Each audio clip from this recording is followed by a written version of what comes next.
இந்த வீடியோ பார்க்கக்கூடிய யாரா இருந்தாலும் உடனே இந்த வீடியோவை மா சுப்பிரமணியன் சுகாதாரத்துறை அமைச்சர் இருக்காருல்ல அவருக்கு அனுப்புங்க. என்ன ரீசன்னா, வேளச்சேரியில ஃபுட் டெலிவரி பண்ணக்கூடிய ஒரு பையனை ஒரு 2-3 பசங்க கொடூரமா தாக்குறானுங்க. அந்த பையன் வழி தாங்க முடியாம கதறான், கையில காலில் விழுகுறான், உடம்புல ரத்தம், நடு ரோட்ல நடக்குது. சுத்தி அத்தனை மக்கள் இருக்காங்க, ஒரு குடியிருப்பு பகுதிக்குள்ள நடக்குது. ஆனா யாராலையும் கேள்வி கேட்க முடியல. ஏன் அப்படின்னா பயம். என்ன பயம்? அந்த தாக்கக்கூடிய அந்த நபர்கள் போதையில இருந்திருக்கான், கஞ்சா போதையில இருந்திருக்கான். திமுகவுடைய ஆட்சியில கடந்த 5 வருஷத்துல பல்வேறு குற்ற சம்பவங்கள் நடந்திருக்கு. ஏன் சமீபத்துல ஒடிசால இருந்து ஒரு பையன் வேலை தேடி வந்தான். அவனுக்கு என்ன ஆச்சு? இன்னைக்கு அந்த பையன் எங்க இருக்கான்? ஆளை காணும். என்ன ஆச்சு நம்ம யாருக்குமே தெரியாது.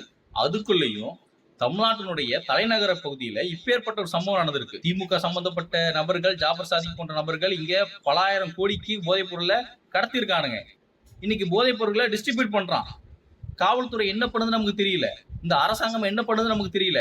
போதைப் பொருள் அதிகமா புழக்கத்தில் இருக்கு சார் அப்படின்னு நம்ம போய் கம்ப்ளைண்ட் பண்ணோம்னா, நம்ம வீட்டுக்கே யார் மேல கம்ப்ளைண்ட் கொடுக்குறோமோ அவன் அருவாள் தூக்கிட்டு வரான் வெட்டுறதுக்கு. தொடர் செய்திகளை பார்த்துக்கிட்டு தான் இருக்கோம். நம்ம தொடர் செய்திகளை பார்த்தாலும், கெஞ்சினாலும், என்ன கூப்பாடு போட்டாலும் இங்க இருக்கக்கூடிய அரசாங்கத்துக்கு காது கேட்க மாட்டேங்குது. மா சுப்பிரமணியன் அவர்கள் ரொம்ப தெனாவட்டா பதில் சொல்றாரு. இருந்தா சொல்லுங்க, கம்ப்ளைண்ட் கொடுங்க, இருந்தா சொல்லுங்கன்றாரு. கூட்டணி கட்சியில் இருக்கக்கூடிய திருமாவளவன் போன்ற ஆட்கள் கண்டிக்க மாட்டாங்க.